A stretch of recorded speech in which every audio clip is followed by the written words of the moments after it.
अस्सलामुअलैकुम, good morning Lahore, सुबह खैर, खुश आमदीद। एक नए दिन और एक नई सुबह के साथ मैं हूँ आपकी होस्ट मुनीबा आसिफ और आप देख रहे हैं अपना पसंदीदा प्रोग्राम जागो लाहौर। जनाब, मैं बिल्कुल ठीक ठाक हूँ और आप लोग भी इस वक्त जहाँ कहीं होंगे ठीक ठाक होंगे, मेरी यही दुआ भी होती है और खैर बांट रहे होंगे अपनी ज़िंदगियों में, क्योंकि खैर बांटना एक ऐसी खूबी है जो ना सिर्फ इस दुनिया में आपके लिए इज्जत और आसानियाँ पैदा करती है बल्कि आखिरत में भी आसानियां पैदा करने का सबब बन सकती है।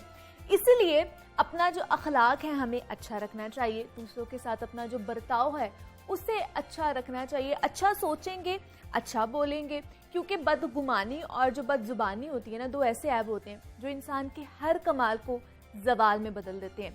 इसीलिए खुद भी उससे बचे और दूसरों को भी इससे बचने की तलकीन करे ताकि वो भी अपनी ज़िंदगी जो है वो खूबसूरत तरीके से गुजार सके। तो इसी खूबसूरत पैगाम के साथ हम आगे बढ़ और कुछ सेहत और फिटनेस के हवाले से बात करते हैं। सेहतमंद ज़िंदगी गुजारने के लिए ना सेहतमंदाना तर्ज ज़िंदगी अपनाना बहुत ज़रूरी होता है और उसके लिए सबसे पहली चीज़ जिसको ठीक करने की हमारी ज़रूरत है वो है हमारे खाने पीने की आदत, क्योंकि हम सब लोग फास्ट फूड के इतने ज़्यादा आदी होते जा रहे हैं। इसलिए नौजवान नस्ल में जो बीमारियां हैं उनकी शरह माजी के मुकाबले में बहुत ज़्यादा होती जा रही है। एक नई तहकीक में ये बात सामने आई है कि खुराक का मगरबी तर्ज दुनिया भर में मुदाफ़ाती बीमारी ऑटो इम्यून सिंड्रोम का सबब बनता जा रहा है और दुनिया भर में लोगों की एक बड़ी अक्सरियत इस ऑटो इम्यून डिजीज़ में मुब्तला हो रही है, जिसमें इंसान का जो मुदाफ़ाती निज़ाम है वो ही जिस्म को नुकसान पहुंचाना शुरू कर देता है, जिसकी वजह यह है कि ये निज़ाम सेहतमंद खलियों और हमला आवर जरासीमों में फ़र्क नहीं कर पाता है। तो रिसर्चर्स के मुताबिक मगरबी ममालिक में 40 साल पहले ऑटो इम्यून के केसेस में इजाफा होना शुरू हुआ था और ये रुझान ऐसे ममालिक में भी बढ़ा है जहाँ ये बीमारी पहले कभी नहीं पाई जाती थी। तो उसकी सबसे बड़ी वजह हमारी ग़िज़ाई आदत है।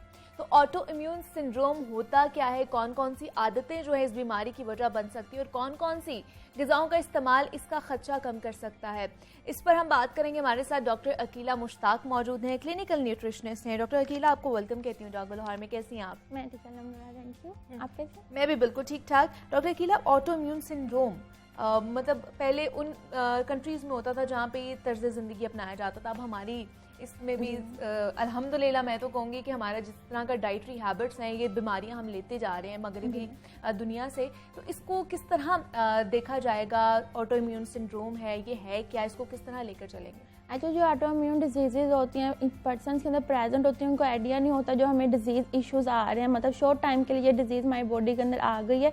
इसके साइन एंड सिम्टम्स भी होते हैं लेकिन ऐसे कॉजेज़ नहीं होते, बॉडी के अंदर शो नहीं होते कि इस वजूहात की वजह से आ रहे हैं। सबसे पहले आपका इन्वायरमेंट कैसा है, आपकी डाइट कैसी है, आपकी एज ग्रुप कौन सा है, और आपको जब पेन्स वगैरह बॉडी में आती हैं वो कहते हैं हमारे एकदम से हमारी डेफिशिएंसी बॉडी के अंदर आना शुरू हो जाती है। ऑटो इम्यून डिजीज़ इस ईयर के अंदर ऑलमोस्ट 125 डिजीज़ तक चला गया है। अच्छा। और वो बहुत ज़्यादा काफ़ी एजेस जो बहुत एज वाले लोग होते हैं, बच्चों के अंदर, यंग गर्ल्स के अंदर ये इश्यूज आ रहे हैं। क्यों? सबसे पहले की बात क्या है, डाइट अच्छी नहीं है। अगर जब आपकी डाइट अच्छी नहीं होगी आपका इम्यून सिस्टम अच्छे तरीके से वर्क नहीं करेगा, सिंपल। अगर इसके अंदर हम डालते हैं ग़िज़ा की जो चीज़ें, तो वो हम मोस्टली पेशेंट को बता रहे होते हैं ये चीज़ें हम इनटेक कर सकते हैं। लेकिन ये जो सिंड्रोम है ये सिर्फ डाइटरी हैबिट्स की वजह से ही होता है या जेनेटिकली भी ये आ सकता है? अगर आपके जीन्स के अंदर ये इश्यूज हैं तो उनके इश्यूज आपके डिजीज कोर्स हो चुके हैं, फर्दर आपको भी ये इश्यूज होंगे। अगर आपका इन्वायरमेंट वही रहेगा, आपकी डाइटरी हैबिट्स वो रहेंगी, क्योंकि आप जिस इन्वायरमेंट में रहते हैं ना, लाइक फॉर एग्जांपल हम डायबिटीज़ की बात करते हैं या हाइपरटेंशन की बात करते हैं, आपके घर में इन्वायरमेंट में ये चीज़ें डिजीज़ हैं और अगर आप इन्वायरमेंट से ऑपोजिट नहीं जाते तो आपको भी जीन्स के अंदर फर्दर टाइम के साथ साथ आना शुरू हो जाएगी। तो किस तरह की फिर हमें डाइट लेनी चाहिए और किस तरह की जो ग़िज़ा है उससे हमें इज्तनाब करना चाहिए? सबसे पहले हमें अवॉइड कौन कौन सी चीज़ों से करना चाहिए। जो लोग बहुत ज़्यादा रिफाइंड कार्ब्स, शुगर वगैरह इंटेक कर रहे होते हैं, आर्टिफिशियल शुगर इंटेक कर रहे होते हैं, प्रोसेसिंग मील बहुत ज़्यादा इंटेक करते हैं, जो रेडीमेड चीज़ें बाजार से लेकर आके वो इस्तेमाल करके खा ली, और वो बहुत ज़्यादा अवॉइड करनी है। घर में जितनी भी चीज़ें हैं, फ्रेश चीज़ें, कम ग़िज़ा खाएं लेकिन अच्छी खाएं। सबसे मेन पॉइंट ये है। जो लोगों को अवेयरनेस के लिए मैं बताती हूँ कि आपकी ग़िज़ा अच्छी हो लेकिन कम हो, जो आपकी कैलोरीज मेंटेनेंस की तरफ आपको लेकर चले। क्या न्यूट्रिएंट्स होने चाहिए मतलब उस सारी ग़िज़ा के अंदर, उस मील के अंदर हमारे? उसके अंदर विटामिन डी होना चाहिए। फिश आपके लिए बहुत अच्छी रहेगी, उसके अंदर विटामिन सी का सोर्स सर्दियां आ रही हैं तो फिश ज़्यादा से ज़्यादा फिर इस्तेमाल करनी चाहिए। फिश बहुत ज़्यादा अच्छे न्यूट्रिएंट प्रेजेंट होते हैं जिसके अंदर आपको ओमेगा 3 रिच अमाउंट में मिलता है। इसके अलावा क्या क्या चीज़ें हमें खानी कॉफ़ी, चाहिए? जो लोग बहुत ज़्यादा कॉफ़ी कैफीन का इस्तेमाल कर रहे होते हैं उनको अवॉइड करना चाहिए इन डिजीज़ के अंदर। और उसके अलावा मिल्क का बहुत ज़्यादा इस्तेमाल करें, मिल्क का बहुत अच्छा यूज़ कर सकते हैं। अगर जो लोग चाय दूध पत्ती का बहुत इस्तेमाल करते हैं मैं उनको अवॉइड करवाती हूँ, चाय नहीं पीनी, आपने दूध का इस्तेमाल करें, दूध आपके लिए एक अच्छी ग़िज़ा है। लेग्यूम्स का कम इस्तेमाल करें, लेकिन लेग्यूम्स को आप किसी और चीज़ के अंदर इस्तेमाल करके खा सकते हैं। जैसे आप काले चने आते हैं, हमें उनकी फ्रूट चाट बना के खा लेनी चाहिए, चाट्स के अंदर ऐड करके खा लेना चाहिए। लेकिन उनका इस्तेमाल ज़रूर करें। जो पल्सेस होती हैं वो आपके लिए डाइट के लिए बहुत अच्छी होती हैं। अननेसेसरी जो भी चीज़ अपनी डाइट के अंदर डालेंगे वो आपको साइड इफेक्ट देती है। एज ग्रुप के अकॉर्डिंग अपनी डाइट को अच्छे तरीके से लेकर चलें। लेकिन अगर बच्चों से स्टार्ट करें कीला, तो उनको किस तरह की डाइट देनी चाहिए? क्योंकि तभी से हमारा इम्यून सिस्टम काम करना शुरू होगा ना, तभी हमारा इम्यून सिस्टम अच्छा होगा, तब हम बड़े होते जाएंगे तो हम लोग अच्छे सेहतमंद ज़िंदगी गुजार सकते हैं। जो बच्चे होते हैं 6 मंथ के जो बच्चे होते हैं, तो मैं उनको बताती हूँ बच्चों को टेस्ट डेवलप करवाएं। बच्चों का मैं डाइट प्लान भी बनाती हूँ। काफ़ी मदद आती है मेरे पास कि बच्चा खा नहीं रहा, पेट में दर्द होती है, ये इश्यूज आते हैं। मैं उनको कहती हूँ आप पानी क्यों नहीं पिलाती हैं इनको? क्योंकि दूध में पानी है। मैं कहती हूँ जो प्योर वाटर होता है वो अलग मिलता है उनको। सिंपल पानी का 1 गिलास बच्चे को पूरे दिन में पिलाते हैं, 2 गिलास उसके लिए इनफ है। उसके अलावा बच्चे को टेस्ट डेवलप करवाएं, बनाना कि कोई भी रेसिपीज वगैरह बना के, पैनकेक इंटेक करवाएं, बच्चे को बिस्किट दें, दूध में कोई चीज़ें बना कर दे दें। घर में मदर को मेहनत करनी पड़ेगी, सिर्फ सेरेलैक लेकर बच्चों को नहीं खिलाना पड़ेगा। बच्चे का इम्यून सिस्टम फास्ट करने के लिए, मेटाबॉलिज्म रेट को इंक्रीज करने के लिए उनकी डाइट बहुत अच्छी करनी पड़ेगी। उसके अंदर स्नैक्स भी आते हैं, लार्ज मील भी आते हैं। तो बच्चों को कलरफुल चीज़ें दें जो सामने रख कर वो खाएं और इंजॉय करें अपनी डाइट को। लेकिन जो बच्चे स्कूल गोइंग होते हैं वो उनको हम लोग मतलब चिप्स के पैकेट्स और जूस के पैकेट्स ये दे देते हैं। बच्चे बाहर से भी लेकर खा रहे होते हैं और फास्ट फूड आपको पता है बच्चों को वैसे ही पसंद बहुत ज़्यादा होता है। तो इस तरह की चीज़ों से अवॉइड किस तरह कराया जा सकता है बच्चों के लिए? जो चीज़ें हमें बाहर से लेनी है वही आप घर में बनाएं। मदर आजकल ना रेसिपीज़ पे फोकस नहीं करती, वो कहती है हम बैठे रहे, हम ऑर्डर कर लें। ऑर्डर करके आपको जो बेनिफिट मिल रहा है, आप खुद देखें आपको कितने साइड इफेक्ट्स मिल रहे हैं। कोई बेनिफिट मिला कि 5-10 मिनट का रेस्ट मिल जाता है सिर्फ, और कुछ नहीं मिलता। मदर के पास टाइम ही नहीं है। अगर मदर पिज़्ज़ा खाए तो बच्चे को भी पिज़्ज़ा खिला देगी। छोटे से बच्चे के पास पिज़्ज़ा होता है, बच्चे के लिए फास्ट फूड, जंक फूड बहुत ज़्यादा हार्मफुल होते हैं। तो इसलिए बच्चों के लिए आप छोटी छोटी रेसिपीज़ लेकर आएँ, घर में खुद बनाएं। इवन डैट जब मैं डाइट प्लान दे रही हूँ तो सारा रेसिपीज़ भी लिख कर देती हूँ, ये रेसिपी इस चीज़ के लिए आपने इस्तेमाल करवानी है। फिर उनको पता चलता है अच्छा ये चीज़ हम बना सकते हैं। क्या उनके लंच बॉक्स में हम क्या भेज सकते हैं? जैसा ओट्स मिल का आप बहुत अच्छा पैनकेक बना सकते हैं। लंच बॉक्स अंदर फ्रूट्स डाल के, एग डाल कर दे दें। साथ मीट का कोई भी पोर्शन बना के, शामी बना के उनको डाइट के अंदर दे दें। लंच बॉक्स पूरा अच्छा सा सर्विंग साइज में बना कर उनको दें लंच बॉक्स। उसके बाद नाश्ता करवा के भेजें। ये नहीं है सिर्फ मिल्क पिला दें, वैरायटी डालें उसके अंदर। बच्चा सुबह उठ के फ्रेश जितना अच्छा नाश्ता करके जाएगा उतना बच्चा एक्टिव रहता है। मेरा एक स्कूल में कैंप भी था, मैंने वहाँ पे बच्चों का देखा मैल न्यूट्रिशन कितने ज़्यादा बच्चे हैं और बहुत ज़्यादा रेशो निकली थी बच्चों के उसके अंदर से। तो मैं इतनी हैरान हो रही थी। मैं उनके टीचर्स को कह रही थी आपने कहना है कि कौन से बच्चे नाश्ता कर आए हैं, कौन से बच्चे नहीं करके आए। वो कहते बच्चे एक्टिव नहीं होते, इनको कैसे एक्टिव करें। मैंने कहा बच्चों को एक्टिव करने के लिए पहला मील ब्रेकफास्ट होता है। तो ब्रेकफास्ट ऑलमोस्ट 50% आपके डाइट के अंदर बहुत अच्छा जाना चाहिए। और बड़ों के लिए, एडल्ट्स के लिए, मतलब हमारे जैसे जो लोग हैं उनके लिए ब्रेकफास्ट में क्या क्या चीज़ें होनी चाहिए? एक तो डाइट का भी हम लोगों ने ख्याल रखना है और वैसे भी हेल्दी रहे हमारे लिए। जी, सबसे पहले कोई फ्रूट जूस पी सकते हैं, फ्रूट्स को इस्तेमाल कर सकते हैं। उसके बाद उबाइल एग इंटेक कर सकते हैं। ओट्स मिल लोग समझते हैं सिर्फ बीमार लोग इस्तेमाल करते हैं, ऐसा कुछ भी नहीं है। ओट्स मिल की बहुत अच्छी और हेल्दी रेसिपीज होती हैं जो आप बना के खुद रेडीमेड इंटेक कर सकते हैं। सुबह टाइम उठकर आप स्मूदी इंटेक कर सकते हैं ओट्स मील की दही में डालकर, वो बहुत अच्छी रहेगी। फ्रूट्स एंड वेजिटेबल को मिक्स करके आप इंटेक कर सकते हैं, उसके बहुत अच्छे रिजल्ट्स आपको मिलेंगे। लेकिन उसके अंदर यही आता है कि आप ऑप्शन लेकर आए, रेडीमेड चीज़ें नहीं इस्तेमाल करें। जैसा वाइट रोटी बहुत लोग इस्तेमाल करते हैं, इसके बहुत ज़्यादा साइड इफेक्ट्स हैं। ये सिर्फ आपका ही केमिकल देती है, आपको सिर्फ टेस्ट डेवलप करती है। अगर होल ग्रेन ब्राउन रोटी लेते हैं आप लोग, नट्स की लेते हैं, वो आपके लिए बहुत अच्छी रहती है। इसमें टेस्ट भी होता है, आप दूध के साथ सिंपल भी खा सकते हैं उसे। ठीक है, मतलब वाइट ब्रेड से आप लोग उसको ब्राउन ब्रेड या फिर जो है होल ग्रेन ब्रेड के ऊपर चले जाएं, वो ज़्यादा बेहतर है आपकी सेहत के लिए। और डेयरी प्रोडक्ट्स जो है उनका कितना इस्तेमाल करना चाहिए हमारी डेली लाइफ में, ताकि हमारा इम्यून जो सिस्टम है वो स्ट्रांग रहे? हर पर पर्सन के हिसाब से किसी का 2 निकलता है, किसी का 3 ग्लासेस निकलते हैं। एक्सचेंज इसके अकॉर्डिंग हम पर्सन को देते हैं। अगर मैं अपनी बात करूँ तो मेरे 2 ग्लासेस पर डे निकलते हैं। उसका मैं इस्तेमाल चाहे दूध की बनी हुई चीज़ों में इसमें डाल लूँ, या चाय में इस्तेमाल कर लूँ, या दूध को किसी स्मूदी की फॉर्म में इंटेक कर लूँ, या दूध को किसी और चीज़ में डालकर इस्तेमाल करके मुझे बेनिफिट्स मिले। लेकिन दूध को जो आप सिंपल लेते हैं विदाउट शुगर, उसके अलग से न्यूट्रिएंट जो आपके बॉडी के अंदर जाते हैं उससे कोई भी चीज़ कंपेयर नहीं कर सकते। अगर लेना है तो आपने सिर्फ दूध को प्लेन वाटर या उसके अंदर मिक्स करके फैट फ्री मिल्क दूध भी पी सकते हैं। अच्छा। वो भी आपके लिए अच्छा रहेगा। मतलब प्रेफरेबल ये है कि जो है सिंपल मिल्क पिया जाए, उसको किसी चीज़ के अंदर ऐड ऑन करके नहीं पिया जाए। स्मूदी भी बना सकते हैं आप दूध की, वो अच्छी रहेगी फ्रूट्स के में डालकर। स्नैक टाइम में काफ़ी लोगों को मिल्क अगर वो नहीं इंटेक कर रहे होते हैं उनको स्मूदी में 11-12 बजे स्मूदी बना के दे देती हूँ, वो आप खा सकते हैं। मिल्क शेक्स और जूसेस वगैरह भी पी सकते हैं? वो अलग चला जाएगा, उसके अंदर और चीज़ें वैराइटीज़ आ जाएंगी, उसकी कैलोरीज इंक्रीज हो जाएगी। इस वजह से आपने 1 गिलास दूध लेना है जिसके अंदर आपको ऑलमोस्ट 175 कैलोरीज मिल जाती हैं। फैट फ्री भी कर सकते हैं दूध को। हमारे इम्यून सिस्टम को और स्ट्रॉन्ग करने के लिए प्रोटीन का कितना ज़्यादा अमल दखल होता है, उसकी कितनी अहमियत है? प्रोटीन प्लस वाटर से हमारे बॉडी के मसल्स बनते हैं। अगर ऑर्गन भी हमारे रिफ्रेश रहते हैं। प्रोटीन अगर आप डाइट के अंदर नहीं हो तो मसल वेस्टिंग होगी, मसल क्रैम्प्स पड़ेंगे, डेफिशिएंसीज होना शुरू हो जाएंगी। प्रोटीन आपने ज़रूर इस्तेमाल करनी। ये नहीं है कि सिर्फ एनिमल सोर्सेज से प्रोटीन लेनी है, आप प्लांट सोर्सेज से भी प्रोटीन ले सकते हैं। उस प्रोटीन का इस्तेमाल लेग्यूम्स के अंदर, मीट के अंदर, चिकन के अंदर, बीफ के अंदर। आप कहते हैं बीफ नहीं इंटेक करवाना, आप बच्चों को बीफ ज़रूर इंटेक करवाएं। बीफ आप किसी फॉर्म का इस्तेमाल कर सकते हैं। बीफ डिजीज़ पर्सन के लिए मना किया गया है, लेकिन बीफ के बेनिफिट बहुत ज़्यादा, न्यूट्रिएंट बहुत ज़्यादा प्रेजेंट है। फ्लोरिक एसिड अगर आपने लेना है तो आप बीफ में से लें। आप क्यों उसकी टैबलेट या सप्लीमेंट्स खा रहे हैं?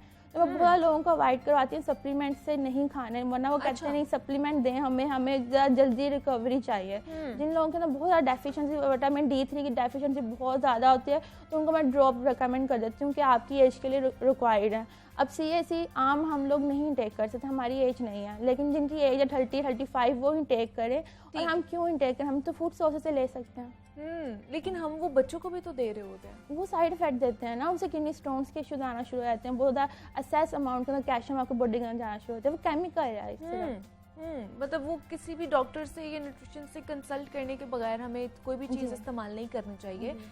Access of everything is bad, कि जितना आप ज़्यादा चीज़ों को इंटेक करेंगे वो आपकी बॉडी के लिए नुकसानदेह भी साबित हो सकती हैं।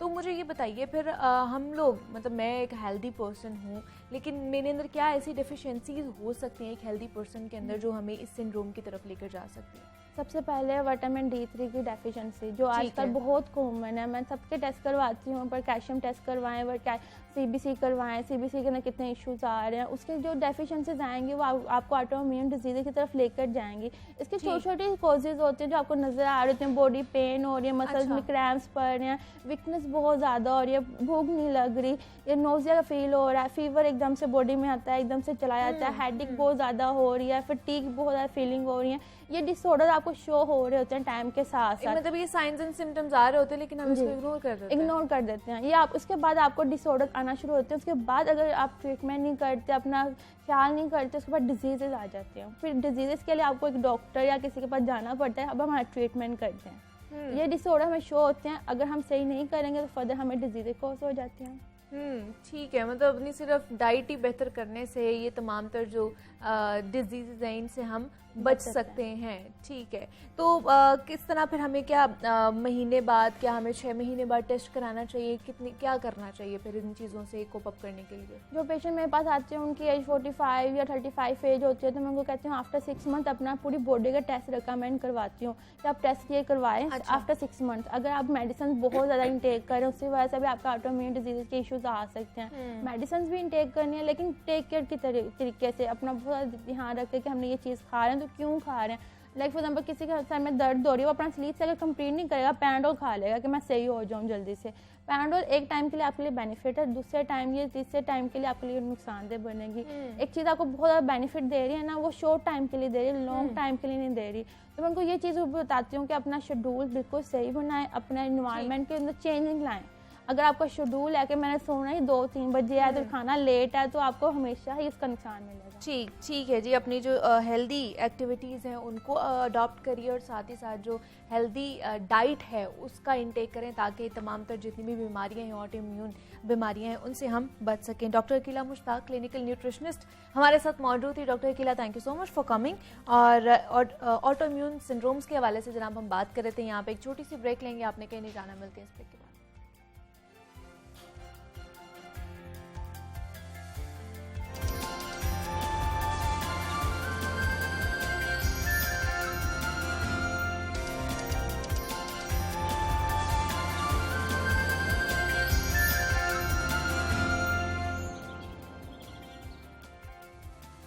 वेलकम बैक टू जागो लाहौर। जनाब, सेगमेंट है हमारा तालीम और तरबियत, जिसमें हम बच्चों के ब्रॉटअप के हवाले से बात करते हैं और हर उस मौजू को अपने प्रोग्राम का हिस्सा बनाने की कोशिश करते हैं जिससे बच्चों और नौजवान नस्ल की किरदार साजी हो सके और उनकी शख्सियत में निखार पैदा हो सके। कामयाबी एक साइंस है और जब आप उस साइंस को समझने की कोशिश करते हैं ना, तो आपको गोल सेटिंग, खुद एतमादी समेत कई अहम चीजें हैं जिनसे मुतलिक आगाही मिलती है और जिनको सीख कर ही आप अपनी जिंदगी बदलते हैं और कामयाबी हासिल कर सकते हैं।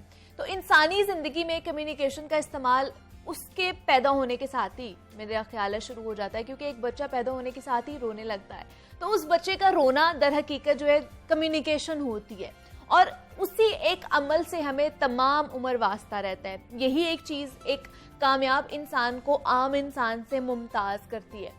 कामयाब लोग बेहतरीन कम्युनिकेटर्स होते हैं, लेकिन जब तक बच्चों के उन स्किल्स पर ध्यान नहीं दिया जाए, वो अपने जज्बात, अपने एहसासात, अपनी ज़रूरियात को एक्सप्रेस ही नहीं कर पाते हैं अपनी ज़िंदगी में। तो बच्चों में कम्युनिकेशन स्किल्स का बेहतर होना कितना ज़रूरी है, ये स्किल्स हम कैसे सीख सकते हैं, इस हवाले से बात करेंगे। हमारे साथ इस वक्त मौजूद हैं मलिहा समी हुसैन, है कम्युनिकेशन स्पेशलिस्ट हैं। मलिहा, आपको वेलकम कहती हूँ जागो लाहौर में। कैसी हैं आप? थैंक यू, बहुत शुक्रिया, अल्हम्दुलिल्लाह ठीक हूँ। मलिहा, कम्युनिकेशन, इसकी हम बड़ी बात करते हैं, हर कोई बच्चों के हवाले से बड़ों में किस तरह होनी चाहिए, बाकी किस तरह हमारा एक सोसाइटी में रहने के लिए कम्युनिकेशन कितनी अहमियत की हामिल है, इस पर बात करते हैं। लेकिन कम्युनिकेशन एक्चुअली है क्या? सबसे पहले वही से स्टार्ट करते हैं कि क्या है कम्युनिकेशन। कम्युनिकेशन बेसिकली एक वर्ड है कम्यून, ये उससे निकला है और इसका मतलब होता है जमा करना, इकट्ठा करना, शेयर करना। तो कम्युनिकेशन में अगर आप आज के प्रोग्राम में, जैसे मैं कोई बहुत टैक्टिक्स या टेक्निक्स पे बात नहीं करूंगी, बड़ी सिंप्लीफाई करके अगर हम समझाएं तो कम्युनिकेशन ये है कि किसी की बात को समझना और अपनी बात को बयान करने की अहलियत होना। आपकी जो भी बात है, आपकी बात का जो मकसद है, वो सामने वाले तक क्लियर वे में पहुंचना चाहिए। अच्छा, अब इसमें बहुत सारे फैक्टर्स काउंट करते हैं। आपने देखा होगा कुछ लोग होते हैं जो अपनी बात को बहुत इन्फोर्स तरीके से कर रहे होते हैं, बहुत डोमिनेट कर रहे होते हैं और वो ये आपकी बात अभी शुरू नहीं होती तो वो कट कर देते हैं। तो ऐसी कम्युनिकेशन को हम ना डोमिनेटिंग कम्युनिकेशन कहते हैं, which falls in negative communication. Negative communication में मुनीबा दो चीज़ें होती हैं। एक चीज़ होती है कि बार बार सवालात पूछना। अच्छा, जैसे कुछ लोग होते हैं, आपने देखा होगा, उन्हें सवालात पूछने का बहुत शौक होता है। वो आपसे बार बार क्वेश्चन करेंगे, अभी आप एक का जवाब दे रहे हैं, दूसरा, तीसरा, चौथा, क्योंकि उनमें ना टॉलरेंस और पेशेंस नहीं होता। वो एक बात को एब्जॉर्ब नहीं करते और नेक्स्ट पे स्विच कर जाते हैं। This called as a negative communication. That means कि the person is not able to communicate in an appropriate way. Second communication जो मैंने अभी आपको बताई है कि जिसमें आप कम्युनिकेशन तो शुरू करो लेकिन उसमें तकरार भी हो, रेपिटिशन भी हो और बात को बहुत तवील कर देना। तो ये तमाम चीज़ें जो है ना, आपकी बात की स्किल्स इतनी स्ट्रॉन्ग होनी चाहिए कि सामने वाला आपकी बात को पूरे पेशेंस और तहम्मुल से ना सिर्फ सुने बल्कि उसे समझे भी। और सेकेंडली कम्युनिकेशंस में सबसे इम्पॉर्टेंट होता है listening.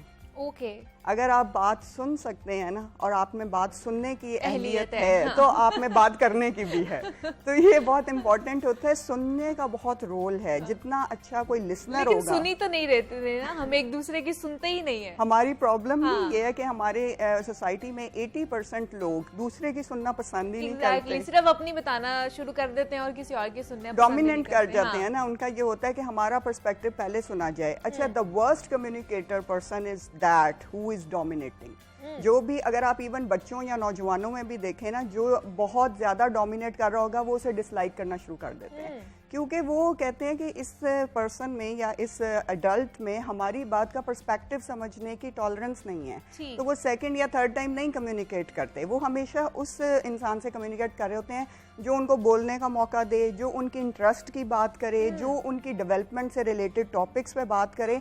This is the core thing. जैसे मैं आपसे बात कर रही हूँ, इस वक्त हम बात कर रहे हैं कम्युनिकेशन पे। Suddenly some person comes over here and he or she would start talking about the fashion industry.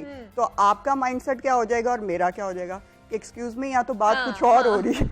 तो आपकी बात को जिस एरिया और सिचुएशन में हो रही है उसके मुताबिक रखना ये बहुत ज़रूरी होता है। जिसमें अब आप बच्चों का इंटरेस्ट देखें, अगर बच्चों का इंटरेस्ट प्ले स्टेशन या एक्सबॉक्स वगैरह में है तो हम उनसे वो बात नहीं कर सकते कोई ज़माना कदीम या हिस्ट्री की, तो वो लूज कर जाएंगे interest and suddenly they will see कि ये तो हमारे इंटरेस्ट की बात ही नहीं है। मतलब वो फौरन बात शुरू कर देते हैं कि मामा और बाबा we are in 2022, what you are talking about 16th century और 17th। This is how you need to relate with them, because आपकी इंटरेस्ट और उनके इंटरेस्ट मिलने चाहिए। एग्जैक्टली एक पेज पर एटलीस्ट हमें होना चाहिए। बेशक जितना मर्जी आपका गैप है, जनरेशन गैप भी तो आ जाता है ना, हमारे माँ बाप के अंदर और हमारे अंदर, और जब नेक्स्ट जनरेशन आएगी उसमें और ज्यादा वो गैप हो जाएगा, तो फिर एक पेज पे होना चाहिए। लेकिन इसकी अहमियत कितनी ज्यादा, मतलब अगर हम लोगों ने अब जिंदगी गुजारनी है सोसाइटी में, अगर हम लोगों ने अच्छी जिंदगी गुजारनी है तो इसको किस तरह लेकर चला जा सकता है? देखिए, अगर आप अच्छे कम्युनिकेटर बनना चाहते हैं तो आपको अच्छा लिसनर बनना पड़ेगा। सबसे अहम बात तो ये है। सेकंड बात ये है कि आपने जब भी जहाँ बैठना है, जिस भी कंपनी का हिस्सा बनना है, जिस ऑर्गेनाइजेशन में आप हो, आपने की फोकस रखना है एजेंडा पॉइंट्स पे। जो चीज़ें आपने ग्रुप में डिस्कस करनी है वो क्या होनी चाहिए, और जो आपकी पर्सनल लाइफ की हैं वो क्या होनी चाहिए। क्योंकि sometimes when we sit in a group and we are talking तो आपने देखो जस्ट टॉकिंग जो कि होता है, तो people become and they were talking that he और शी इज टॉकिंग मीनिंगलेस, क्योंकि अटेंशन सीकर नहीं आप बन सकते। बिकॉज अटेंशन वहाँ पे मुनीबा आपको लोग देंगे जहाँ आपकी बात में वजन होगा। अगर आपकी बात में लॉजिक्स हैं, दलाइल हैं, आपकी बात में रिसर्च है, आपकी बात में कम्युनिकेशन की स्किल्स हैं, ठीक है। समटाइम्स आपके सामने जो बैठे हुए हैं वो बहुत पोलाइट लोग हैं, अब आप उनसे बात कर रहे हो बहुत हाई टोन में, पहला इम्पैक्ट वहीं पे लूज हो जाएगा। वो कहेंगे कि ये तो इम्पैक्ट ही नहीं, मतलब ये हमारी पिच को मैच नहीं कर रहे। तो इसलिए कम्युनिकेशन की स्किल्स जानना बहुत ज़रूरी होता है। बिकॉज इस दुनिया में जो अब हम जिस एरा में रह रहे हैं, यहाँ पे सक्सेसफुल होने के लिए बहुत सारे लोग यूट्यूब चैनल्स बनाते हैं, लेकिन इम्पैक्ट ओरिएंटेड सिर्फ कुछ होते हैं। क्यों? रीज़न क्या है? क्योंकि कम्युनिकेशन स्किल्स नहीं उन्होंने सीखी होती। अब some people are talking and they are just wasting the time. Reason क्या है? कि उनके पास कंटेंट नहीं होता। तो आपकी बात में कंटेंट, आपकी बात में वजन, आपकी बात में रिसर्च, आपकी बात में लोगों का रेफरेंस। मैंने आपसे बात करनी है, मुझे आपके इंटरेस्ट पता होने चाहिए। मुझे ये जानने की ज़रूरत है कि मुनीबा के इंटरेस्ट क्या हैं और उनका प्रोफेशन क्या है। प्रोफेशन पे फिर बात होगी। सो वी नीड टू, अगर आप बात मैं यहाँ पे शुरू कर दूँ 1970s की या मेरे वक्त या पुराना बचपन, आप 1 मिनट में डिस्कनेक्ट हो जाएंगे। बिल्कुल ऐसे, बिकॉज यू विल सी कि ये तो बात ही कुछ और हो, मेरे इंटरेस्ट की बात नहीं है तो मैं क्यों। सेम वे जब आप बात अडल्ट से, जब आप यूथ से बात करते हैं, जब आप बच्चों से बात करते हैं, आपने अपनी कनेक्टिविटी किस तरह लेनी है? उनके इंटरेस्ट की बेस पे उनके साथ उनके इंटरेस्ट की बात करें और उनको अपने साथ इंगेज करें। When you engage someone in your talks, तो फिर they are listening to you and they are questioning is also very important. कि सामने वाला अगर आपकी बात सुन रहा है तो क्वेश्चन करेगा आप ही की बात में से निकाल के। तो this is how this process works. और बेस्ट कम्युनिकेटर्स में ये चीज़ आती है कि they are always good listener, they are always talk with the sense, जिसे हम कहते हैं he is talking with sense, and they are growth minded people. वो लर्निंग पे बिलीव करते हैं, वो अर्निंग पे बिलीव नहीं करते। आजकल जो लोग हैं ना वो अर्निंग पे बिलीव करते हैं कि I am talking this person, I am giving time to this person, what he is giving to me in benefit in return. No, growth oriented mindset हमेशा लर्निंग वाला पे जो फोकस करते हैं। और फिक्स्ड माइंडसेट वो होता है कि जिसमें इंसान 40, 50 या 60 साल में पहुंच जाता है, फिर वो चेंज नहीं होता। जैसे बुजुर्ग लोग होते हैं, बुजुर्गों के पास मैं एक बात कहती हूँ कि दे ऑलवेज टॉक अबाउट पास। हमारा दौर, उस वक्त में ये होता था, उस वक्त 100 रुपए में इतना कुछ आ जाता था, उस वक्त हमें बाजार में जाते थे तो ऐसा माहौल होता था। वो हमेशा पास्ट की बात करेंगे क्योंकि वो वक्त वो गुजार चुके हैं। अच्छा, आज की यूथ से बात करने के लिए आप ज्यादा पास में नहीं जा सकते, वो फौरन डिस्कनेक्ट हो जाते हैं। वो कहते हैं भाई ये तो पुराने दौर में पहुंच गए। ठीक है, आज की यूथ को अपने साथ एंगेज करने के लिए आज की बात करनी होगी, क्योंकि वो बात करते हैं फ्यूचर की, उनके सामने है उनका फ्यूचर। मैंने क्या बनना है, मैंने कौन सी फील्ड में जाना है, मुझे किस में गाइडेंस चाहिए, ये हैं उनके टॉपिक्स। तो आपने उनसे रिलेट करना है, उनसे कनेक्ट करना है, क्योंकि they are talking about future, they are thinking about future, they are not talking about the past. क्योंकि उनका पास्ट तो अभी कुछ ज़्यादा बना ही नहीं है। 15 साल हो, 16 साल हो, इवन 10 ईयर का बच्चा हो, वो यही बात करेगा कि आप मुझे बताएं मैं बनूं क्या, मैंने आगे क्या बनना है। वो कभी भी ये नहीं कहेगा कि मैंने 8 ईयर्स में क्या किया, मैं 7 ईयर में कैसा था। This is the main responsibility of our parents, as well as all our people who are closer to us, कि कम्युनिकेशन को उनके हिसाब से करें ताकि वो आपसे कनेक्ट हो सकें और आपसे क्लोज हो सकें। लेकिन यहीं पे तो गैप आता है। अगर हम घर पे भी देखते हैं तो हमारे पेरेंट्स के साथ हमारी कम्युनिकेशन उस तरह की नहीं होती। मतलब पेरेंट्स को अपने तौर पर लग रहा होता है कि शायद हम कम्युनिकेट सही तरीके से नहीं कर पाएंगे, हमारे जो एक्सपीरियंस है हम वो नहीं उन्हें बता सकते। बच्चे सोच रहे होते हैं कि अब हम नए दौर के बच्चे हैं तो हम इनको क्या पता हो कि ये हम लोग बाहर जाके क्या करेंगे, यहाँ ये वाला दौर किस तरह का है। तो ये भी चीज़ें बड़ी हर्डल बनती हैं। हर दौर में ना मुनीबा चैलेंजेस होते हैं। जो हमारे पेरेंट्स का दौर था उनके चैलेंजेस अलग थे। उस वक्त आपको पता है टीवी था, मोबाइल का इतना नहीं था, ट्रेंड नहीं था, और फोन भी वो थे जो कि घर में रखे होते थे। एग्जैक्टली, पीटी से। अब चैलेंजेस डिफरेंट हैं। अब तो everything is in your hand, हर चीज़ आपके मोबाइल में है। अब वो जनरेशन जो वो इन चैलेंजेस के साथ पैदा हुई है। करंटली जो बच्चे पैदा हो रहे हैं, तो आप सोचें वो मेंटली कितने एडवांस हैं। वो मतलब अगर 40 इयर्स में जब पहुंचेंगे तो world will be entirely different. तो कम्युनिकेशन उसी हिसाब से करनी पड़ती है। अब अगर आप आजकल के दौर में पैदा होने वाले बच्चों को वो वाले टॉयज दे दें कि जो मतलब कि जो 90s में होते थे, तो वो तो टॉय को यूं फेंकेगा कि भाई ये क्या है, कि ये तो वो टॉय ही नहीं है। अब तो प्ले स्टेशन से खेलेंगे, वो रोबोट से खेलेंगे, रोबोट से, प्ले स्टेशन। और आपने देखा 3 ईयर का बच्चा मोबाइल यूज कर रहा होता है, मतलब 4 ईयर का जो बच्चा है उसे सारी इसकी टेक्निक्स, एवरीथिंग, हर एप्स का पता चल जाता है। They are specifically, they are very very skilled children. और यही बच्चे जब बड़े होते हैं तो इनके इश्यूज हमसे अलग हो जाते हैं, क्योंकि उनका टाइम डिफरेंट है ना। अब हम पाकिस्तान में जो यूथ है उसको वो यूथ नहीं समझ सकते जो 20 इयर्स पहले थी। They are very talkative, they are very interactive, they are माशाल्लाह डूइंग लॉट ऑफ थिंग्स। उन्होंने अपने चैनल्स बना लिए हैं, दे आर बेस्ट कम्युनिकेटर्स। उनमें कॉन्फिडेंस लेवल ही बहुत ज़्यादा है। तो पेरेंट्स में प्रॉब्लम वहाँ आती है जहाँ पेरेंट्स उस चीज़ को स्नब करते हैं, जहाँ उस चीज़ को रोकते हैं, जहाँ उस चीज़ को अपने पैराए से कराने की कोशिश करते हैं। तुम्हें क्या पता हो। देखें, जब भी कोई इंसान आपको अपने मुताबिक चलाने की कोशिश करेगा ना, आप उससे एकदम पीछे हो जाओगे। बिकॉज चाहे मेल हो फीमेल हो, उनकी एक अपनी रेजिस्टेंस होती है। वो कहते हैं हम इनके मुताबिक कैसे चलें। Although they will respect the parents, but at some level वो कहते हैं कि हमें हमारा एक्सपीरियंस कर लेने दें। And there are parents I have seen कि माशाल्लाह वो अपने बच्चों की ग्रोथ पे इतना फोकस्ड होते हैं कि उन्हें नए नए एक्सपीरियंस की इजाज़त देते हैं। उनको आउट ऑफ कंट्री भी भेजते हैं, उनको इंडिपेंडेंट कॉन्फ्रेंसेस में, सेमिनार्स में जाने की इजाज़त देते हैं, अलहदा टूर्स की इजाज़त देते हैं। रीज़न इज़ दिस कि उनमें वो ग्रोथ चाहते हैं। वो कॉन्फिडेंस आएगा उनके अंदर, जब वो एक्सप्लोर करेंगे बाकी दुनिया को, तो ऑटोमेटिकली उनके अंदर जो हेजिटेशन होगी वो निकल जाएगी, खत्म हो जाएगी। और उनको ये नहीं लगेगा कि हमारे सामने कोई रिलक्टेंस डाली जा रही है या रेजिस्टेंस आ रही है और हमें रोका जा रहा है। देखिए, जब भी आप किसी चीज़ को रोकेंगे वो डबल होके सामने आएगी। इसी बच्चे का फिर दिल करता है कि अच्छा मुझे रोका जा रहा है तो मैं करके तो देखो ये है क्या, ऐसे होगा क्या। आप बॉयज को अगर कहें कि नहीं तुम्हारी इस जगह पे शादी नहीं हो सकती, वो कहेंगे मैंने वहीं करानी है। तो ये सबसे बड़ा प्रॉब्लम यूथ के साथ ये होता है। जहां आप उन्हें रोकेंगे, जहां आप उन्हें इजाजत देंगे कि नहीं ये नहीं तुम ये करो, वो कहेंगे नहीं पहले तो बताएं क्यों, मैं क्यों ये करूं। तो हमें उस क्यों का जवाब बड़े सेंसिबल तरीके से पेरेंट्स को समझाना पड़ता है कि नहीं शायद ये भी एक ऑप्शन है, you can see, you can do an analysis, but अगर तुम्हें नहीं पसंद आता इट्स ओके। बट जहां आप उसे कहोगे कि नहीं ये हरफे आखिर है, इससे आगे नहीं होना, यही होगा, वो दे विल डेफिनेटली रेजिस्ट। वो कहेंगे नहीं है, क्योंकि ये कम्युनिकेशन का फेलियर है।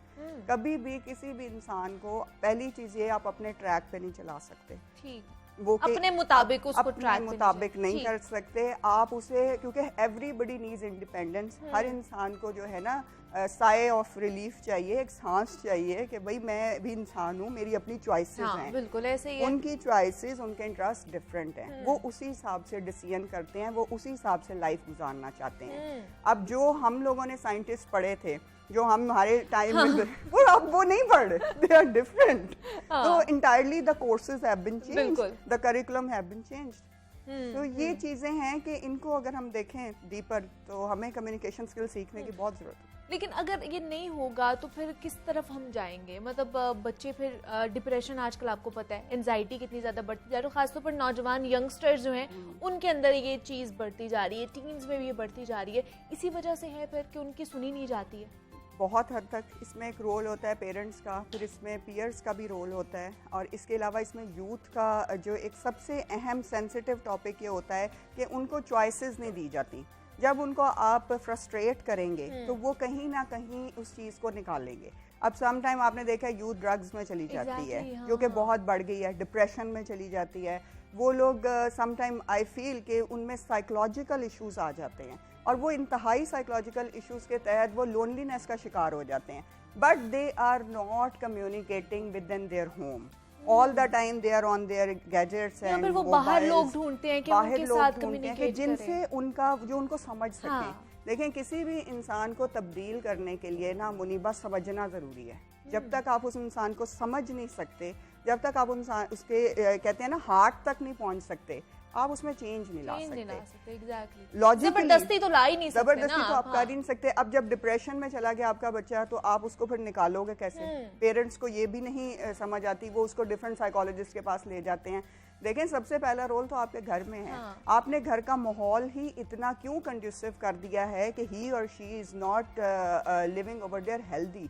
हम क्यों बार बार कहते हैं कि हेल्दी इन्वायरमेंट की ज़रूरत है, हंसते रहने की ज़रूरत है, अपने आप को मुस्कुराते हुए सबसे मिलें, क्योंकि देखें ये लाइफ है, इसमें प्रॉब्लम्स आएंगी। मेरी लाइफ में बहुत प्रॉब्लम्स हैं, आपकी लाइफ में भी होंगी, लेकिन क्या हम मुस्कुराना छोड़ दें? क्या हम लोगों से जो है बहुत गैप से या मिलना छोड़ दें? नहीं। इसका मतलब है कि you are not able to meet the differences in your life. जो आपकी लाइफ में प्रॉब्लम्स आ रही हैं उनको फेस करना है, और उसके होते हुए आपने मुस्कुराते हुए सबसे मिलना है, और अपनी फैमिली को भी अटैच रखना है, उन्हें अलग नहीं होने देना। This is the great thing of, because Allah has blessed you.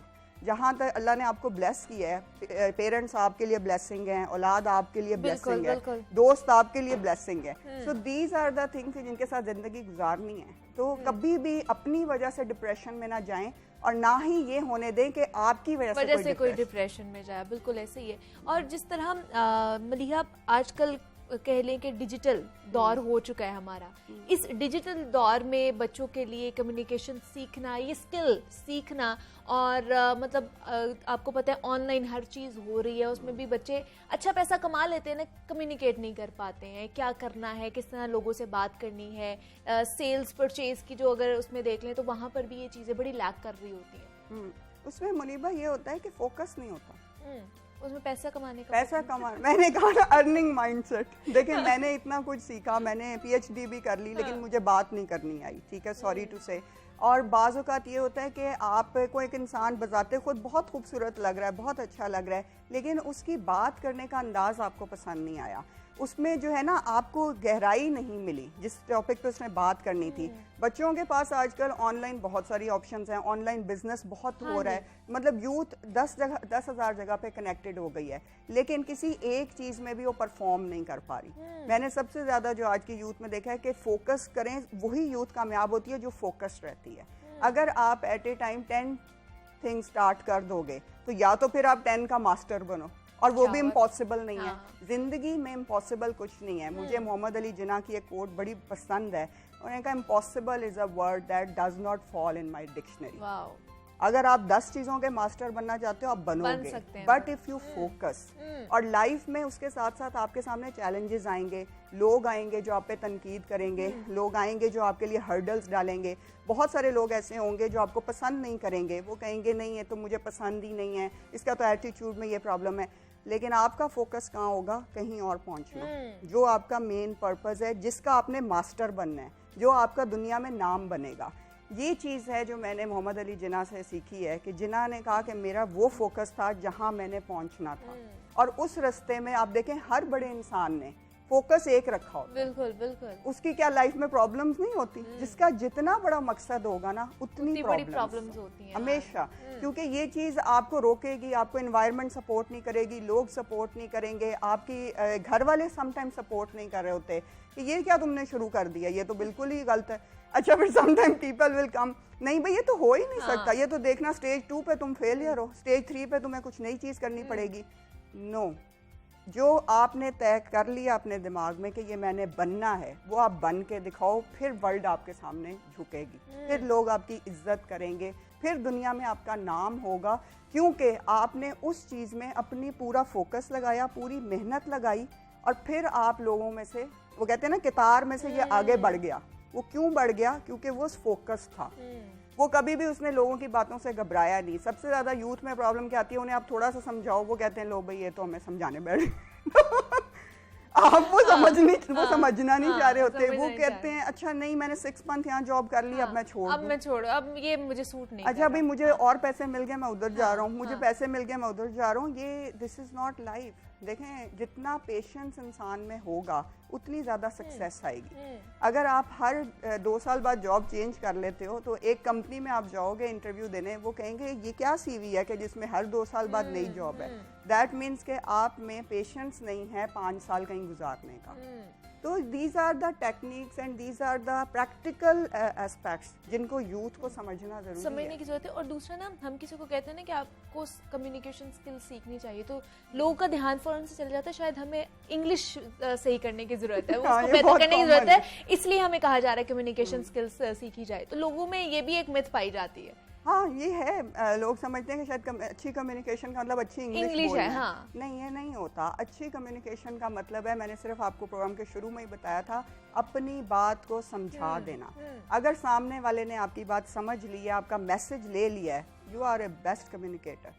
क्योंकि जब तक आप उसकी बात उसको समझा नहीं सकते, इसका मतलब है आप अपने मतलब को बयान नहीं कर सकते। मैंने बहुत ऐसे कम्युनिकेटर्स देखे हैं कि जो असल बात जो उन्होंने करनी होती है वो बिल्कुल एंड में जाके करते हैं। पहले इतना लोग ना, आजकल लोगों के पास टाइम नहीं है मुनीबा। मतलब आप एक वीडियो शुरू करते हैं ना यूट्यूब पे, 2 मिनट बाद आप डिस्कनेक्ट हो जाओगे, किसी और पे चले जाओगे।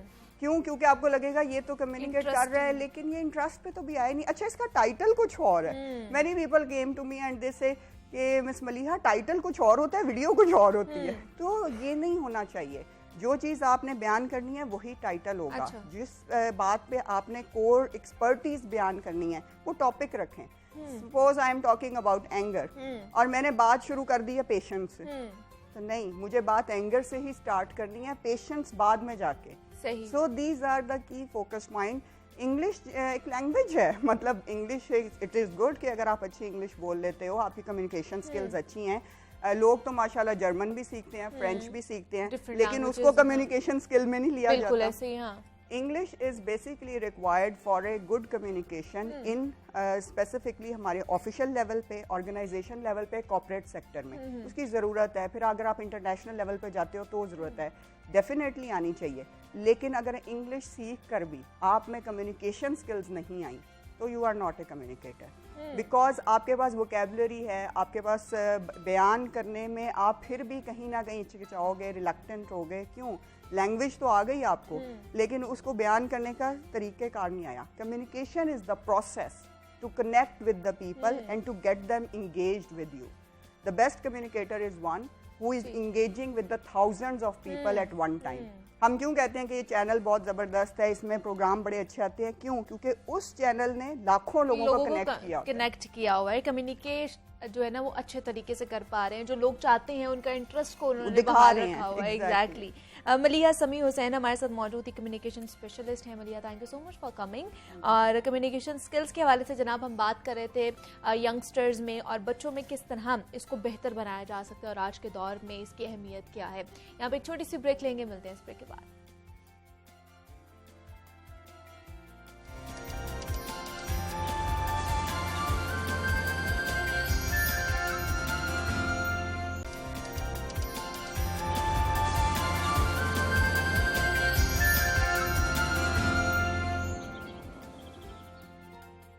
वेलकम बैक टू जागो लाहौर जनाब। सेगमेंट है हमारा लाहौर की दुनिया और सेगमेंट में हम लाहौर और लाहौरियों के मसाइल को डिस्कस करते हैं। और आजकल लाहौर के बासी वायरसेस की जद में है और एक जानिब डेंगू जानलेवा हमले कर रहा है और दूसरी जानिब कोरोना वायरस के जो डंग हैं वो भी तेज होते जा रहे हैं। और 24 घंटों के दौरान अगर डेंगू मच्छर के हवाले से देखा जाए तो लाहौर से 60 मरीज रिपोर्ट हो चुके हैं, जबकि पंजाब भर से डेंगू के 191 केसेस रिपोर्ट हुए हैं। और लाहौर में 1746 मकामात से डेंगू लार्वा भी तल्फ किया गया है। दूसरी जानिब हम देखते हैं कि महकमा सेहत हुकाम के मुताबिक पंजाब में 96% आबादी को एक खुराक और 92% आबादी की मुकम्मल वैक्सीनेशन भी मुकम्मल हो चुकी है, जबकि 40% आबादी को बूस्टर डोजेस भी लगाई जा चुकी हैं। लेकिन उसके बावजूद भी कोरोना की जो छठी लहर है उसके वार जारी है और नए केसेस आने का सिलसिला थमने का नाम ही नहीं ले रहा।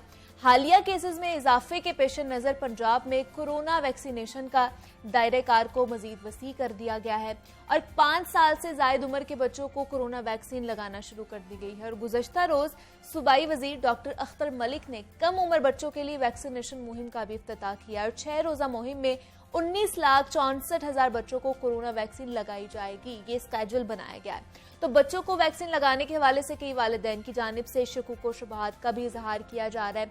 तो बच्चों को वैक्सीन लगाना कितना महफूज है, कोरोना की क्या सूरत हाल है, डेंगू पे क्या सिचुएशन चल रही है, इस पर बात करेंगे। हमारे साथ मौजूद हैं प्रोफेसर डॉक्टर जावेद अकरम साहब हैं, साबिक वाइस चांसलर हैं यूनिवर्सिटी ऑफ हेल्थ साइंसेज के। सर आपको वेलकम कहती हूँ जागो लाहौर में, कैसे हैं आप? बहुत शुक्रिया डॉक्टर साहब, ये कोरोना फिर साथ ही साथ अब डेंगू भी सर उठाना शुरू हो चुका है। ये वायरसेस जो है ज़्यादा से ज़्यादा मजबूत होते जा रहे हैं, स्ट्रांग होते जा रहे हैं। कैसे इनको हम लोग हैंडल कर सकते हैं? देखें, इसको हैंडल ज़ाहिर है ये 2 डिफरेंट बीमारियां हैं, लेकिन है दोनों वायरसेस और एक वायरस नहीं है, इनकी कई वैरायटीज़ हैं। जैसे डेंगू है, इसकी कम से कम 4 से 5 वैरायटीज़ हैं, डेंगू 1, 2, 3, 4, 5। अच्छा। और कोरोना तो ज़ाहिर है अपनी साख्त बदलता रहता है। कोविड-19 की जो वायरस है और जब से ये आई है इसने हज़ारों दफ़ा अपनी साख्त बदली है और ये बदलती रहती हैं ये वायरसेस।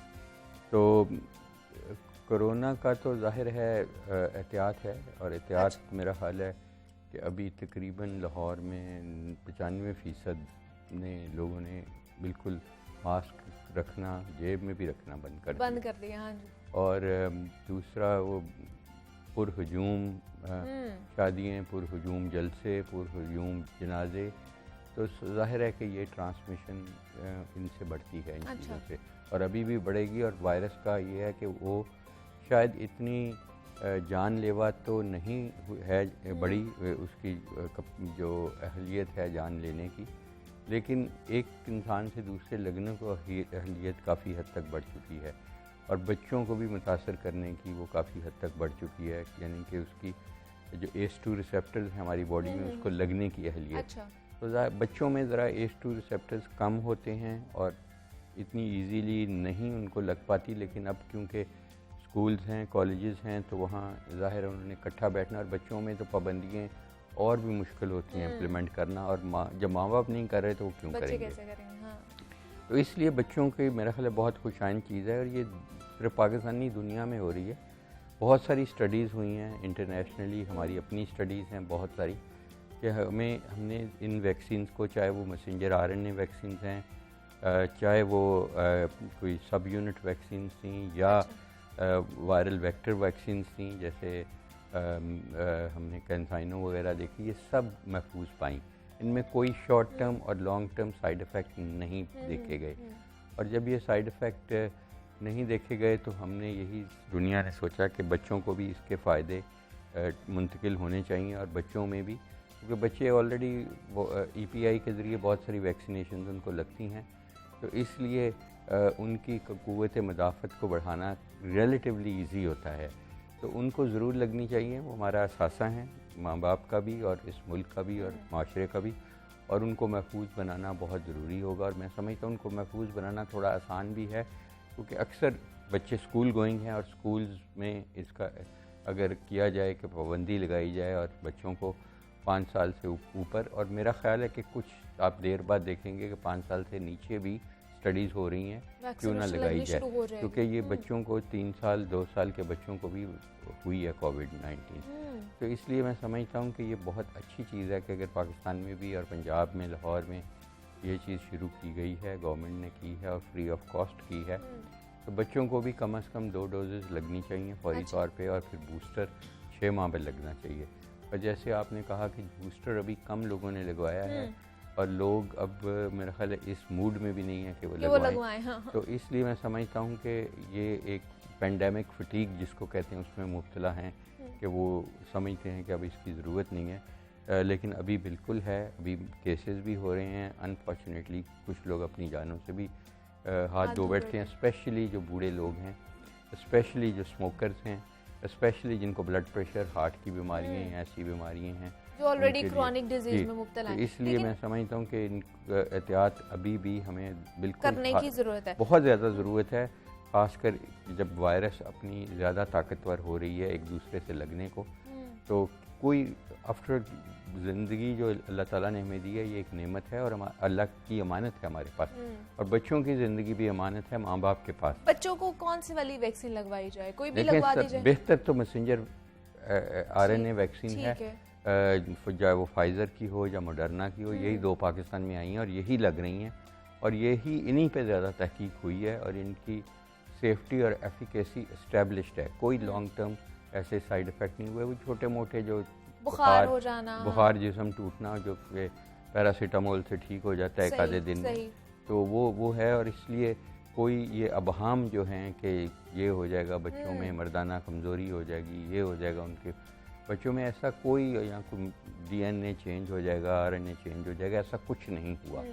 तो अल्हम्दुलिल्लाह अब हमारी कम से कम 3 साल की एक्सपीरियंस है इसमें, तो इसलिए मेरा ख्याल है कि बच्चों को भी माँ बाप का फ़र्ज़ है। ज़ाहिर है बच्चे तो ये डिसीजन नहीं कर सकते इन्फॉर्म्ड कंसेंट का, माँ बाप का फ़र्ज़ है वो ये नहीं इंतज़ार करें कि घर में वैक्सीनेटर आएँ, खुद चले जाएं किसी करीबी वैक्सीनेशन सेंटर में और ये लगवा लें। अब तो स्कूल में भी उन्होंने पूरी एक टीम तश्कील दे दी है गवर्नमेंट ने कि वो स्कूल में जाके भी बच्चों को वैक्सीन लगा रहे हैं।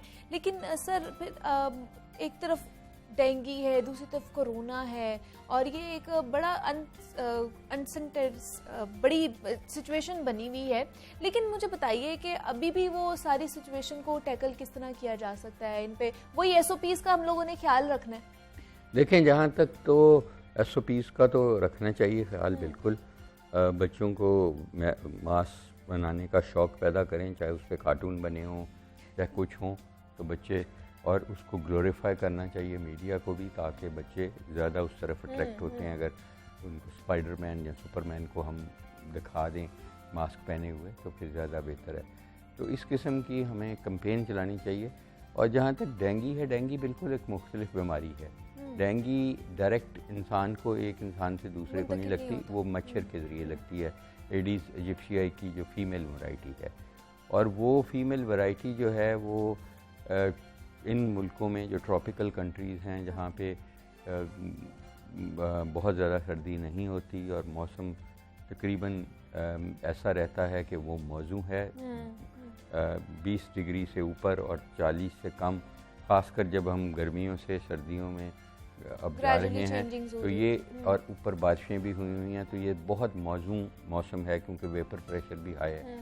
तो डेंगू में जैसे हम हमेशा एज ए मुसलमान कहते हैं कि सफाई निस्फ़ ईमान है, अगर ये निस्फ़ ईमान हमारे में इनफरादी तौर पे और इज्तमाही तौर पे आ जाए और हम सफाई रखनी शुरू कर दें घर के अंदर, स्कूल के अंदर, हॉस्पिटल के अंदर, यूनिवर्सिटीज़, कॉलेजेस के अंदर, और घर के बाहर नालियों अपना जो है हमारी मोहल्ले और जौहर और जो इस तरह के जहाँ पानी खड़ा है, तो उनका बेस्ट तरीका तो सोर्स रिडक्शन होता है कि आप जो आपका ऊपर पानी का टैंक है देख लें कि उसका ढकना है या नहीं है। तो वो बहुत एक मौजूद जगह होती है जहाँ लार्वी फलते फूलते हैं।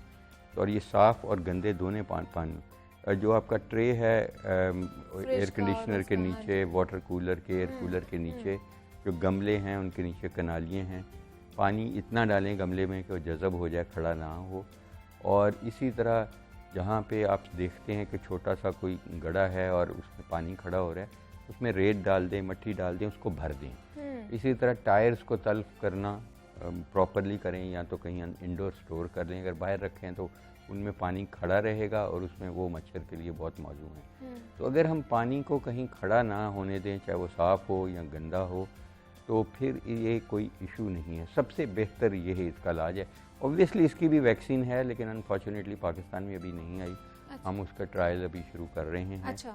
तो वो भी, लेकिन वो इतनी इफ़ेक्टिव नहीं है क्योंकि इसकी सीरोटाइप्स काफ़ी हैं। तो अगर एक सीरोटाइप होती तो फिर तो ईजी होती वैक्सीन डेवलप करना या लगाना।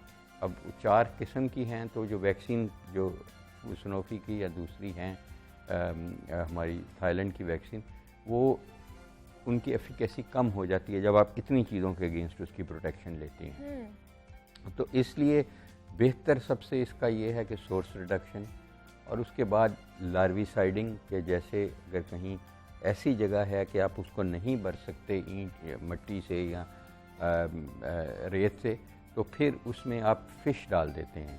स्पेशल फ़िश है गप्पी फ़िश, वो खा जाती है ये लार्वी को। केमिकल कंट्रोल इतना मौसर नहीं है क्योंकि केमिकल हमने राइट, लेफ़्ट एंड सेंटर लोगों को दिखाने के लिए ज़्यादा किया है कि जी हम फॉगिंग कर रहे हैं, लेकिन उससे रेजिस्टेंस पैदा हो जाता है। अच्छा। उससे रेजिस्टेंस पर लोग तो खुश होते हैं कि हमारे छिड़काव हो रहा है या हमारे फॉगिंग हो रही है, लेकिन उससे अब ये मच्छर जो हैं तकरीबन 50% रेजिस्टेंट हो चुके हैं ओवर यूज़ से और अब यूज़ से।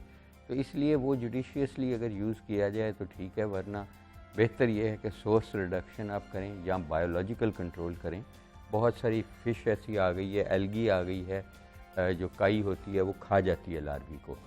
लेकिन सबसे बेहतर हल इसका यही है कि आप सफाई रखें, पानी कहीं ना खड़े होने दें, घर के अंदर या घर के छोटी छोटी जो आपकी जगह हैं जहाँ पानी खड़ा हो जाता है उनको साफ़ कर दें। लेकिन जिस तरह सर आपने फॉगिंग की बात की है, अब तो उस तरह हम देख भी नहीं रहे कि फॉगिंग कराई जा रही है, स्प्रे कराया जा रहा है, क्योंकि डिफरेंट राय सामने आ रही हैं कि इसकी वजह से सांस की बीमारियाँ, अस्थमा का प्रॉब्लम भी बढ़ता जा रहा है। Is it true?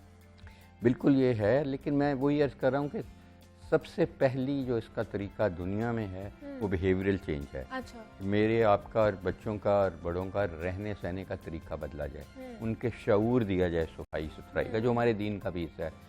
अगर एक बच्चा जो ड्रिंक पीता है, चाहे वो जूस है किसी टेट्रा पैक में या किसी कैन में या बोतल में, वो और बोतल नीचे फेंक देता है, तो उसमें चंद कतरे ओस के अगर खड़े हो जाते हैं तो वो भी काफ़ी है लार्वी के लिए।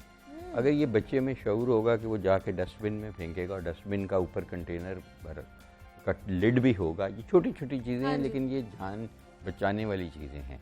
और अगर आप देखते हैं कहीं भी पानी खड़ा अपने घर में, अगर हम अपने अपने घर और अपने घर के इर्द गिर्द जो जगह है, जो ग्रीन बेल्ट्स वगैरह हैं, उनको साफ़ करेंगे तो ये ख़त्म हो जाएगी।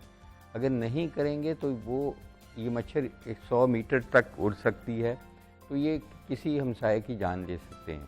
तो इसलिए देखें, डेंगू में सबसे अच्छी चीज़ ये होगी कि अवाम इसको अपनाएं। गवर्नमेंट अकेले इससे नहीं लड़ सकती। कोई भी गवर्नमेंट आपके घर के अंदर जाके तो नहीं दे सकती कि आपकी टैंक जो है उसका कवर भी लगा हुआ है कि नहीं है, वो तो आपने देखना है या मैंने देखना है। अगर हम सब ये करेंगे एज ए मिन हासिल कौम, तो ये थाईलैंड में बहुत अच्छी सक्सेस स्टोरीज़ हैं। सबसे अच्छी चीज़ है कि इसको रोका जाए फैलने से। अगर खुदा न खास्ता नहीं रोका जाता तो दूसरी जो अच्छी चीज़ है, जो अच्छी बहुत आपके नाजरीन के लिए, वो ये है कि डेंगू से कोई मौत नहीं होनी चाहिए। डेंगू ऐसी बीमारी है कि कोई भी मरीज़ अगर आपके पास व्हील चेयर पर आता है या स्ट्रेचर पे, तो उसको चल के वापस जाना है, क्योंकि अगर आपको उसकी तशखीस बर वक्त आप करते हैं और आती है तशखीस करनी डॉक्टर को और अपने हेल्थ केयर प्रोफेशनल को, और आपको उसका इलाज आता है, और इलाज इसका सबसे मौसर ये है, अनफॉर्चुनेटली यहाँ हर डेंगू के मरीज़ को उल्टियाँ आ रही होती हैं, ड्रिपें लगा दी जाती हैं। ड्रिपों से दूर रखना है। अच्छा। ताकि वो खुश्क रहे उनका जिस्म, क्योंकि जिस्म से जब पानी रिश्ता है नालियों के अंदर से, कुछ लोगों में जिनको डेंगू हेमरेजिक, तो वो जब वापस आता है तो फेफड़ों को अटैक करता है और हार्ट को, और वेंटिलेटर पे जाना पड़ता है। इसलिए ड्रिपों से अवॉइड करें, हर सूरत ड्रिपें नहीं लगाएं। ठीक है, ये बड़ा अच्छा पॉइंट आपने सर उठाया है, और आज के बाद आप लोगों ने भी ये चीज़ ख्याल रखनी है, इस टिप को ख्याल रखना है, ताकि हमें अपनी सेहत के हवाले से पता हो ज़्यादा से ज़्यादा चीज़ें। प्रोफेसर डॉक्टर जावेद अकरम साहब हमारे साथ मौजूद। डॉक्टर साहब बहुत शुक्रिया आपके वक्त का कि आप यहाँ पर आए, और डेंगू और कोरोना के हवाले से जनाब हम बात कर रहे थे कि क्या सिचुएशन है इस वक्त यहाँ पर, इस पर हमने बात की है और क्या क्या हमें अपने तौर पर भी करने की ज़रूरत है, क्योंकि सिर्फ हम हुकूमत के ऊपर सारी जिम्मेदारी नहीं डाल सकते हैं। कुछ चीज़ें हैं, कुछ एहतियात है जो हमने खुद भी बरतनी है। वो SOPs हैं कोरोना के हवाले से जो हमें पता है कि डिस्टेंस मेंटेन करना है, हाथों को धोना है, मास्क वेयर करना है, और इसी तरह डेंगू के हवाले से भी जो SOPs हमें बताए जाते हैं। और बारहा हम अपने इस प्लेटफॉर्म से भी आप लोगों को रिक्वेस्ट करते हैं कि जितनी एहतियात कर सकते हैं आप लोग एहतियात करें, अपने इर्द गिर्द का जो माहौल है उसको साफ सुथरा रखें, पानी कहीं पे खड़ा ना होने दें, ना ही वो साफ पानी हो और ना ही वो गंदा पानी हो। दोनों पानी में जनाब वो अफजाइश होती है उस लार्वा की। तो जितनी आप एहतियात करेंगे उतनी ज़्यादा हम इन चीज़ों पर काबू पा सकते हैं। तो मुझे आप इजाज़त दीजिए, अपना बहुत सारा ख्याल रखिएगा। जाते जाते मैडम का गाना सुनते जाइए। अल्लाह हाफिज़।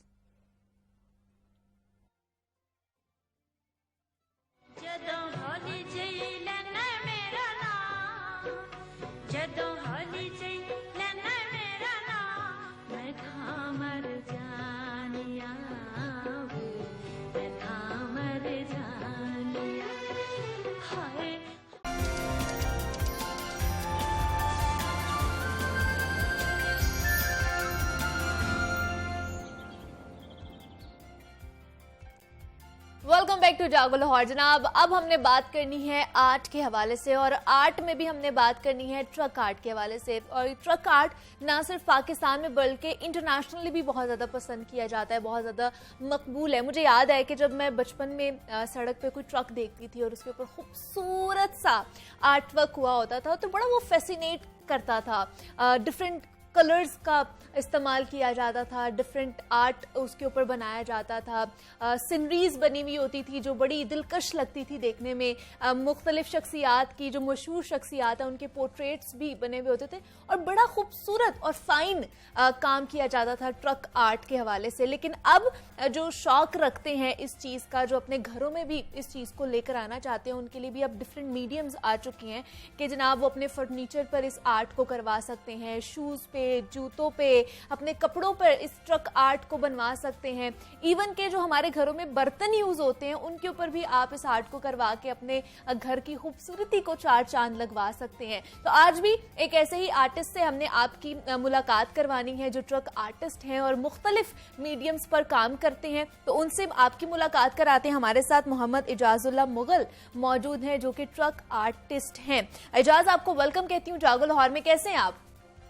जी शुक्र अल्लाह का जी, आपका बड़ा शुक्रिया कि आपने मुझे लाइव लिया जी। सर बताइएगा कब से आपने ये शुरू किया? बड़ा ही खूबसूरत आपका काम था, कल हम इसको देख भी रहे थे। तो कितने साल हो गए आपको ये ट्रक आर्ट करते हुए? ये मुझे तकरीबन 22 साल होने वाले हैं। ये मेरे वालिद साहब करते थे। अच्छा। 1952 से ट्रक आर्ट की स्टार्ट है और 1956 से वो कर रहे थे। उस काम को मैं लेकर आके चल रहा हूँ। तो अब पहले यानी कि जब स्टार्ट लिया था तो तब तो इसको कोई जानता भी नहीं था जी। तो आप देख लें कि आप पूरी दुनिया में जहाँ जाए ट्रक आर्ट का नाम, यानी कि बड़े बड़े टूर्नामेंट देख लें, बड़े बड़े इवेंट देख लें, तो वहाँ आपको ट्रक आर्ट नमाया नजर आता है। बेशक बेशक। तो एजाज साहब आपका ताल्लुक किस शहर से है? मैं रावलपिंडी से हूँ। अच्छा, रावलपिंडी। मेरे बुजुर्ग जो है ना जी, मेरे बुजुर्ग रावलपिंडी से यहाँ से काम करते थे। अच्छा। तो अब मैं इस्लामाबाद बैठा हूँ, यानी कि पंजाब आर्ट काउंसिल को प्रेजेंट करता हूँ और मुख्तलिफ एम्बेसियों के साथ करता हूँ। लोग विरसा के साथ लोग मेला होता है, लाहौर में ये डाची मेला होता है, मुख्तलिफ इवेंट होते हैं लाहौर में, बड़े बड़े जब इवेंट होते हैं पंजाब आर्ट काउंसिल की तरफ से, कज़ाफी स्टेडियम के प्रोग्राम होते हैं, तो वहाँ मैं फिर आता हूँ। तो एजाज साहब ये आप ट्रक आर्ट करते हैं या मुख्तलिफ जैसे मीडियम्स की मैं बात करी थी उनके ऊपर भी आप करते हैं, और वो करते हुए कितनी देर हो गई? मुझे तकरीबन 22 साल होने वाले हैं। पहले मैं इससे पहले neon sign, plastic sign, banner, board, screen printing ये करता रहा। तो मेरे बुजुर्ग जब ओवर एज हो गए तो सीढ़ियाँ घोड़ियाँ चढ़ने का उनको मसला होता था। तो फिर उस वजह से फिर उन्होंने मुझे 2000 में उन्होंने मुझे कहा कि यार बच्चे तू मेरे साथ होकर ना काम कर। अभी जो आप ट्रक आर्ट देख रही है ना, ये ट्रक आर्ट जब हमने स्टार्ट किया था ना तो हमारे पास कुछ चीजें भी नहीं थी। हमारे पास टूटे फूटे बर्तन होते थे। तो हम जब पहली दफा PNCA में मुख्तलिफ इस्लामाबाद के बड़े बड़े अदारों में जब गए हैं तो लोगों ने उस टाइम हमारे साथ वोट किया, तो उस टाइम मैंने अपने बुजुर्गों को बोला था, मैंने कहा जी ये काम करते ही नहीं है, दफ़ा करो, ये काम मज़े का नहीं है। तो उन्होंने उस टाइम यानी कि वो कभी कभी वक्त ऐसा होता है, ये बात ऐसी होती है कि बुजुर्गों की कोई बात ऐसी जो सोने पे यानी कि साथ तहरीर लिखी जाती है, उन्होंने कहा कि मैं नहीं होगा बच्चे, लेकिन एक टाइम होगा ट्रक आर्ट का बड़ा नाम होगा। तो 2018 में वो तो रजा हो गए, लेकिन अब मैं जहाँ जहाँ देखता हूँ अक्सरियत मुझे मतलब हर तरफ से ट्रक आर्ट नजर आती है। क्या बात है, बिल्कुल ऐसी ही है। तो इजाज साहब, कितना टाइम लगता है एक पीस को उसके ऊपर आर्ट करते हुए, किस तरह उस चीज को लेकर प्रोसेस क्या होता है? ऐसे है कि पहले हम कोई भी चीज है, फर्ज करो कोई लालटेन है, चैनक है, मग है, तो उसके ऊपर हम वाइट लगाते हैं, यानी कि प्राइमर लगा के उसके ऊपर, यानी कि वो दर्जनों के हिसाब से होती है, मुख्तलिफ तरीके से होती है, यानी कि उसको आप ये नहीं कह सकते कि ये 1 घंटे में बनी है या 1.5 घंटे में बनी है या 2 घंटे में बनी है। अच्छा। उसको यानी कि दर्जन के हिसाब से एक दफा उसको वाइट लगा दिया, फिर उसके ऊपर जब येलो उठाया तो सबको येलो लगा दिया, फिर रेड उठाया, रेड उठा दिया, लगा दिया, यानी कि इस तरह प्रोसेस के साथ होता है। यानी कि कोई भी चीज उसका मैक्सिमम आप 5 से 7 घंटे या 8 घंटे आप उसका किसी भी चीज का, छोटी चीज का आप मिनिमम टाइम लगा सकते। मैं देख रही थी आपने जूतों के ऊपर भी आर्ट किया हुआ था। जी ऐसे ही है कि मैं अब दिन ब दिन, क्योंकि बुजुर्ग तो रहे नहीं है, तो मैं दिन ब दिन नई से नई चीजें करता रहता हूँ। अच्छा। तो खराज तहसीन तो उन बुजुर्गों को है जिन्होंने उस कड़े वक्त में जब काम किया, क्योंकि ये मेरी खुश नसीबी नहीं है, मेरे खुश नसीबी जो बुजुर्गों की है कि जिन लोगों ने उस कड़े वक्त में इस काम को आगे लेकर आए। ट्रक आर्ट बेसिक जो है ना, ये पहले पाकिस्तान में इतना मकबूल नहीं था, जी जी। पहले ये बाहर गया है, बाहर के ममालिक ने लोगों ने इसको यानी कि अप्रिशिएट किया, फिर जाके पाकिस्तान में ये दोबारा इन हुआ है। उससे पहले यानी कि ट्रक आर्ट को इतना अच्छा नहीं समझा जाता था। अगर इस मतलब तवसत से, आपके तवसत से मैं कहता हूँ कि जैसे सलमा लाइन ख़त्म होगी, कैलीग्राफी ख़त्म होगी, बोर्ड लाइन ख़त्म होगी, अल्लाह ना करे कि जैसे अब हम शो पे बैठे हैं तो बातें कर रहे हैं, या किसी अदबी जगह पे बैठे हैं तो बातें कर रहे हैं, तो वो मतलब थोड़ी देर के लिए बात की और इधर एक कान से सुनी, दूसरे कान से निकाल दी। तो ये ऐसे है कि इस काम को कोई प्रॉपर पजीराई मिलनी चाहिए। जैसे बड़े बड़े लोग हैं, डोनेशन करते हैं, कोई एकेडमीज हो, कोई ऐसी चीज हो, कोई हमें एकेडमीज के लिए मौका दे, जिसके लिए हम कोशिश करें कि कम अज कम हम जो बच्चे सीखने चाहते हैं, जो यानी कि गरीब मस्कीन है, जिनके पास टाइम होता है, हुनर सीखना चाहते हैं, शौकिया तो मैं अब देता हूँ 3 दिन की, 7 दिन की क्लासें देता हूँ। अच्छा। लेकिन 6-7 दिन में तो हम सिर्फ बेसिक सिखा सकते हैं ना, हम पूरा किसी को नहीं सिखा सकते। उसके लिए हमें एकेडमी चाहिए, यानी कि हमारे जहन से ये कम अज कम हो कि हमने किराया नहीं देना, हमने बिजली का बिल नहीं देना, क्योंकि हालात जैसे चल रहे हैं, हालात को देखते हुए काफी सारे मसाइल हैं। तो अल्लाह ना करे मेरे मुंह में खाक के जैसे और मुख्तलिफ मीडियम खत्म होते जा रहे हैं। अल्लाह ना करे कि जैसे ये ट्रक आर्ट की इतनी पहचान हुई है, इतनी पहचान, तो अल्लाह ना करे कि ये सिर्फ बातों की हद तक रह जाए। लेकिन आप डिफरेंट इवेंट्स में भी इनकी नुमाइश करते हैं, एग्जीबिशन में जाते हैं अपने जो चीज़ें लेकर, तो वहाँ से किस तरह की पजीराई मिलती है? लोगों की डिमांड क्या आती है ज़्यादा?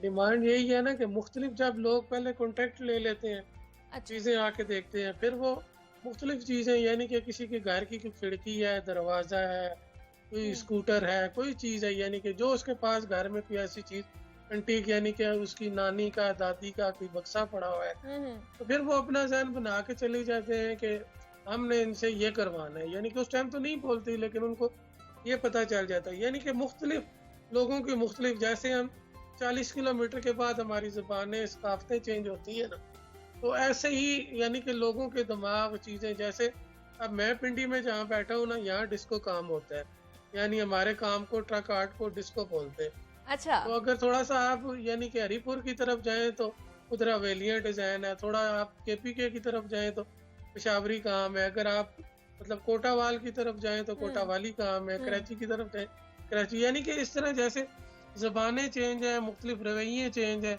इसी तरह ही काफ़ी सारी चीज़ें हमारी चेंज होती जाती हैं। तो मतलब गाहक का या कस्टमर का हम प्रॉपर ये नहीं कह सकते। अब जैसे लालटेन है, या कोई ऐसी चीज़ है, जब हम अपने बच्चों को या उनको बताते हैं कि बच्चे ये चीज़ है, तो वो उन्होंने तो देखी ही नहीं है। तो जब वो देखते हैं तो कहते हैं अच्छा ये भी है। अब उसको क्या करते हैं कि हम LED पे ले आते हैं, यानी कि अब मुख्तलिफ मीडियम मतलब केरोसिन ऑयल पे तो इस्तेमाल करना मुश्किल हो जाता है जी जी जी जी। घर में, यानी कि अच्छा फर्नीचर है किसी जगह तो उसमें अगर LED लगा दी जाए या कोई और ऐसी चीज़ कर दी जाए तो वो फिर खूबसूरत लगता है। हम्म ये चीज़ें हैं। हम्म। तो मुझे बताइए, लोग कस्टमाइज तो बनवाते ही बनवाते हैं, लेकिन आपने रेडी टू सेल भी चीजें रखी हुई होती हैं कि वो पड़ी हुई हैं और उनको आप सेल आउट करते हैं? जी जी, वो एग्जीबिशनों पे जब जाता हूँ ना हाँ तो जी। फिर वो वही चीज़ें लेके जाता हूँ जो तैयार चीज़ें होती हैं, पूरा स्टॉल लगाता हूँ।